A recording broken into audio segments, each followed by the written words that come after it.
पूरे संसार में किसी से भी हमारी दुश्मनी ना हो। अब ये सब कैसे होगा? तो बोले नंबर एक, निरंतर जो नाम जप करता हुआ मालिक से प्रार्थना करता रहता है। मालिक कौन? अपने इष्ट से, कि हे प्रभु मुझे ऐसी सामर्थ्य दो कि कोई भी विषय मुझे परास्त न कर पावे और पूरे संसार में मेरा किसी से भी द्वेष न हो। अद्वेष्टा सर्वभूतानाम, गीता जी भी कह रही, अद्वेष्टा सर्वभूतानाम, किसी भी भूत प्राणी के प्रति हमारा द्वेष दोष भाव ना हो। पहला, निरंतर नाम जप और प्रभु से प्रार्थना। इसमें लिखा है मालिक से प्रार्थना, अपने स्वामी श्री हरि से, इष्ट से प्रार्थना कि मुझे ऐसी सामर्थ। प्रार्थना में बहुत सामर्थ है। अरे बहुत सावधानी की जरूरत है। किसी के प्रति जरा सा भी दोष चिंतन, जो भजन जिनका एक तार चलता है, बड़ी बाधा खड़ी हो जाती है। श्री रूप गोस्वामी जी लीला चिंतन कर रहे हैं, उसमें दिखाई दिया कि प्रियाजू पुष्प चयन कर रहे, ये पुष्प, तो लालजू गोदी में उठा लिए, प्रियाजू ऐसे पुष्प का गुच्छा ले रही, एक हाथ से डाल पकड़े हुए। लालजू ने देखा कि सुरक्षित डाल पकड़े प्रियाजू नजदीक की छोटी कुंज में, तो छोड़ दिया, तो प्रियाजू ऐसे और लालजू आनंदित हो रहे हैं। तो पूज्य श्री रूप गोस्वामी को भी हंसी आ गई कि लालजू को ऐसा विनोद सूझा। इस समय अत्यंत सुकुमार प्रियाजू डरप रही हैं। फिर लालजू ने अपनी गोद में ले लिया, फिर उनका शमन हुआ। जिस समय वो हंस रहे थे उस समय एक संत जा रहे थे जो लंगड़ा के चलते थे, ऐसे ऐसे, और वो ऐसे अर्ध निमीलित नेत्रों में ऐसे हंस रहे थे। उनको दृष्टि गई कि अरे भगवान ने मुझे लंगड़ा बनाया है तो हंस रहे हैं। हम तो समझ रहे थे बहुत बड़े महापुरुष हैं और ये हमारी हंसी कर रहे हैं, ऐसा कैसे हो सकता है? हाँ ना, हमारा प्रारब्ध भोग है ना, हमारा पैर ऐसा है इसलिए हंसी का पात्र में। बड़े अंदर से दुखी हो गए, चले गए, लीला बंद हो गई उनकी। अब आप बताओ, उन्होंने सोचा नहीं, देखा नहीं, वो तो प्रिया प्रीतम को देख रहे थे। बड़े विकल हुए जब लीला बंद हो गई, तो फिर पूज्य श्री सनातन गोस्वामी से चर्चा की, क्योंकि दोनों महापुरुष की हमारी लीला बंद हो गई, तो उनका एक ही उपाय, वैष्णव अपराध बन गया। वो वैष्णव अपराध, किसी वैष्णव को अभद्र बोले या दुख पहुंचाए, ऐसा संभव ही नहीं। महाप्रभु चैतन्य देव की कृपा से ऐसा संभव ही नहीं है। कैसे ऐसे? उनका है तो वैष्णव अपराध। अब ये विचार हुआ कि कैसे जाना जाए कि किससे अपराध बना, कैसे जाना जाए? जब किया ही नहीं प्रकट में तो जाना कैसे जाए? बोले कोई वैष्णव दुखी हो गया है तो वैष्णव सेवा की जाए, आसपास के जितने संत सबको निमंत्रण दिया जाए, पता चल जाएगा, सबकी जूठन पाई जाएगी तो शायद पुनः अपराध कोई हुआ हो जाने अनजाने में तो उसका मार्जन हो जाएगा। ऐसा हुआ। आसपास के सब संतों को निमंत्रण दिया गया वैष्णव। जे ही उनके पास निमंत्रण गया तो नाराज होके बोले, पहले तो उपहास करके हंसी उड़ाते हैं, फिर निमंत्रण देते हैं, हमें नहीं जाना। तुरंत सूचना है कि वो नाराज है। अरे तुरंत गए पूज्य श्री रूप गोस्वामी जी और कहा, प्रभु कब हमने आपका उपहास किया?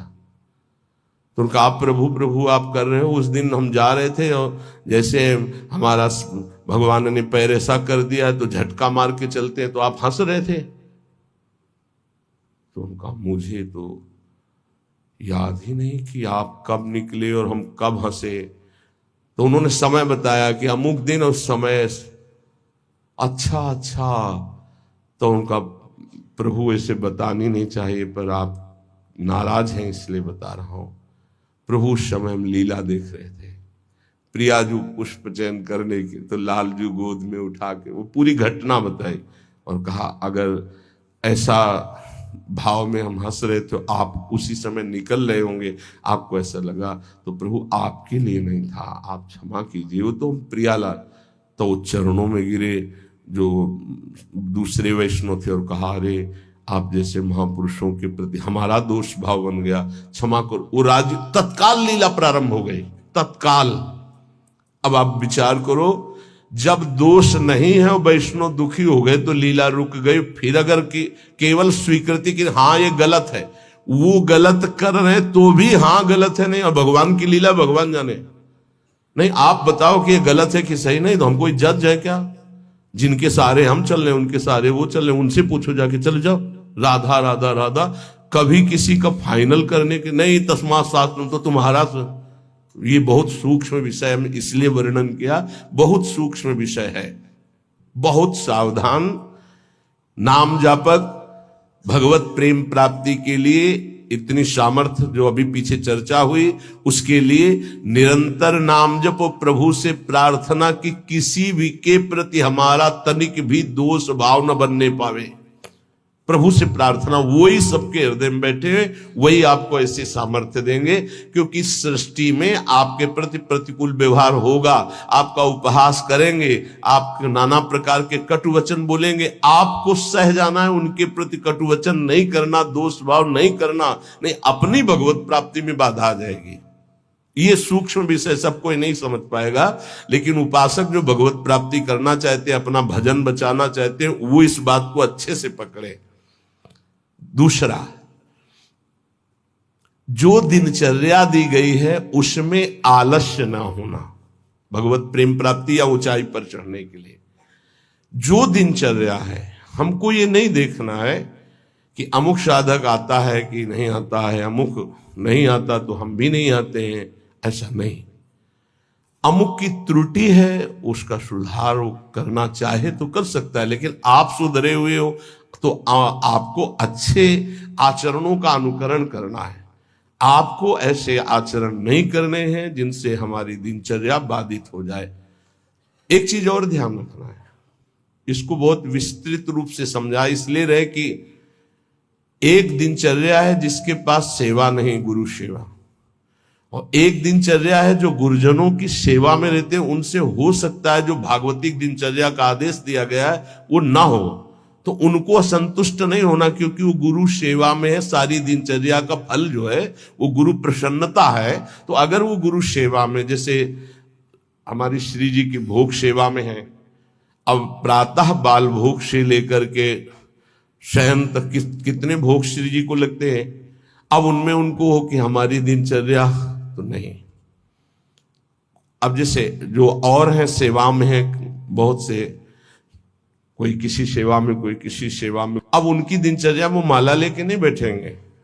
थोड़ी थोड़ी देर में जो दिनचर्याएं हैं, जो सेवाएं हैं, तो उनको इस बात का पश्चाताप नहीं करना कि मेरी दिनचर्या नहीं चल रही। वो तुम्हारी दिनचर्या गुरु प्रसन्नता के अंतर्गत है, उसमें नहीं सोच। और ये नहीं सोचना कि अब हम सेवा कर रहे हैं तो हमारा वो भजन तो हो नहीं रहा जो दूसरे माला से कर रहे हैं, तो पता नहीं मेरी गति क्या होगी। ये नहीं सोच। गुरु सेवा का एक प्रताप है, ये भी ध्यान रखना।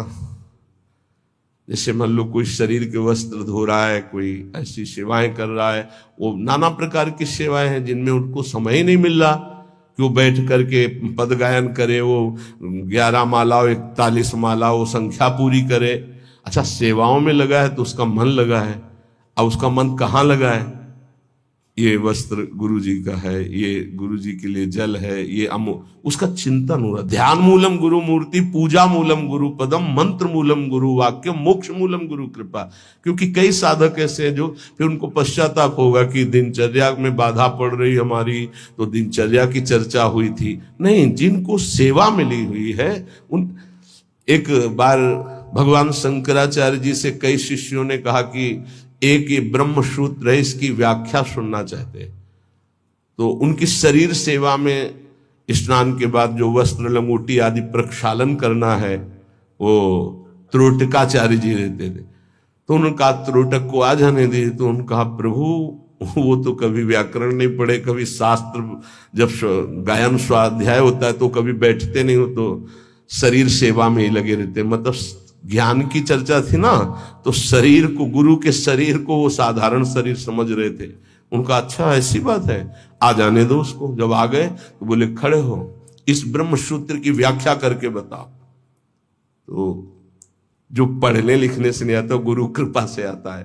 तत्काल संस्कृत का प्रादुर्भाव हुआ और वैदिक सिद्धांतों का प्रवचन, सब दंग रह गए। तो उनका गुरु की लंगोटी ढोने वाले को साधारण समझते हो क्या?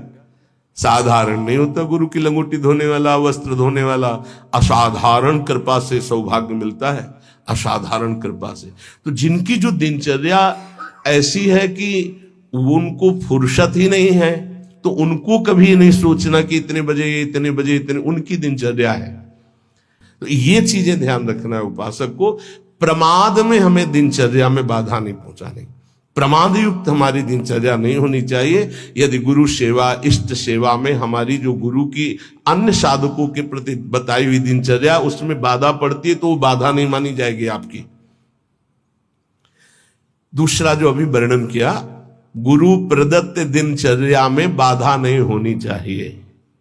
बहुत बड़ी चीज है गुरु प्रदत्त दिनचर्या, बहुत बड़ी वस्तु है, बहुत बड़ी वस्तु। गुरु सेवा मिल गई तो लाडली जो अधीन हो गई पक्का। तीसरा, कुसंग से दूर रहना, ये बहुत जरूरी है, बहुत